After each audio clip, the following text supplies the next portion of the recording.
Espantado viu-se indígena ao chegar das caravelas. Era Cabral, achando que aqui eram as Índias. E sem querer, querendo, numa nau ele atracou. Abaixou as velas e aqui se apresentou. Olá, eu sou Cabral, você quem é? Sou indígena aqui, sou morador. Caço vivo nessa terra verdejante, cheia de cor. E assim se fez um laço, um passo ao futuro, adentrando as matas, desbravando seus costumes.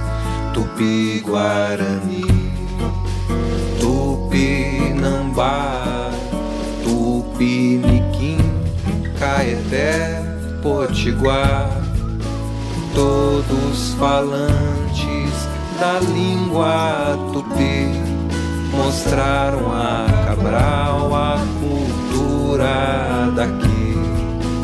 Homens, mulheres, cada qual com função, pesca e caça, cozinha, artesão. Muita cultura, gente a trabalhar, já existiam antes de Cabral chegar. Assim nem tudo foi tão tranquilo. Muitos sofreram, outros resistiram. Hoje sabemos da contribuição desse encontro pra nossa nação.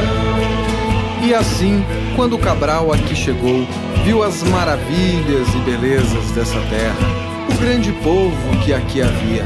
Porém, nada ficou como era. Muito se perdeu com as guerras, as armas de fogo e as doenças trazidas pelo homem branco em suas vindas e idas, e que o índio muitas vezes não suportou. Mas hoje não seríamos esse grande povo sem os nossos antepassados indígenas e toda a imensa cultura que herdamos e carregamos em nossa fala, nossas casas e em toda a nossa vida.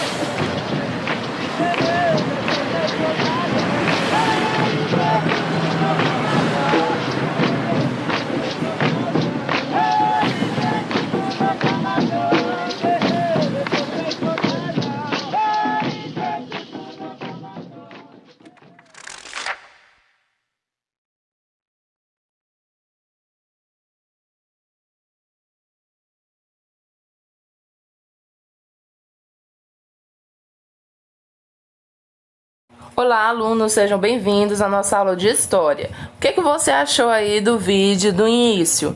O que ele trata? O que ele fala? Ele fala da descoberta dos europeus aqui no Brasil, não é? Quando os europeus chegaram no Brasil, o que já tinha no Brasil? Já tinha uma população, já tinham povos. E esses povos eram os indígenas, certo? Então, em 1500 foi a chegada dos portugueses aqui no Brasil. Bom, o que tem a ver, professor, esse assunto com a nossa aula de hoje? Muita coisa a ver. O nosso assunto é História e Medição do Tempo. Sabemos que história fala de tudo, de muitas coisas do passado, certo? Que servem para hoje, que servem para amanhã. Mas falarmos do passado, a gente precisa também medir o tempo. Professora, o que é medir o tempo? Sabe quando sua mãe, seu pai, ele vai pegar lá aquela régua e vai medir você? Saber qual é a sua altura? Pois é, ele está medindo sua altura. Para medir o tempo, a gente precisa saber quando que aconteceu as coisas e marcar a data desses acontecimentos. O dia que você nasceu, qual é o seu aniversário? Diz pra mim. Meu aniversário é dia 4 de outubro de 1994. Então, essa é a data, certo? É a data que eu nasci. E aí tem várias datas, vários acontecimentos que nós vamos marcando e medindo o tempo, certo?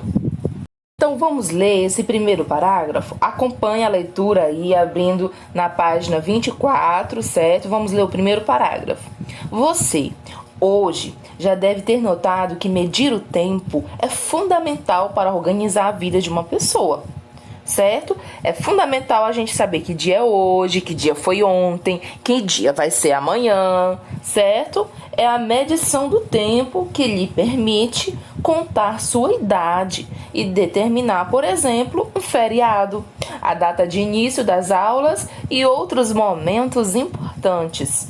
Para os historiadores, também é fundamental saber localizar os acontecimentos no tempo. Afinal, todo fato histórico está relacionado a um lugar e a um tempo determinado. Por exemplo, quando estudamos a chegada da expedição de Pedro Álvares Cabral ao que hoje é Brasil, duas informações são básicas para começar o estudo.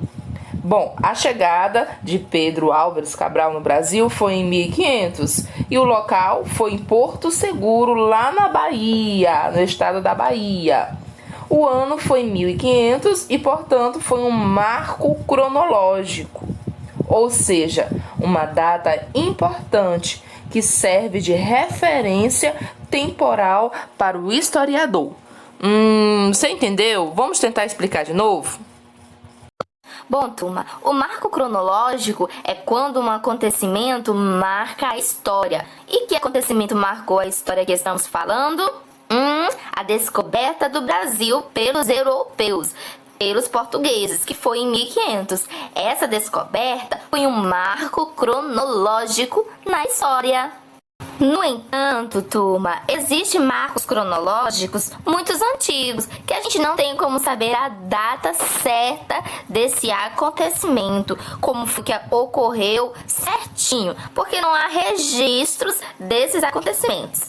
Então, os historiadores, eles precisam trabalhar com medidas de tempo maiores, como décadas, que são 10 anos, séculos, que são 100 anos, e milênio, que é um período de 1000 anos.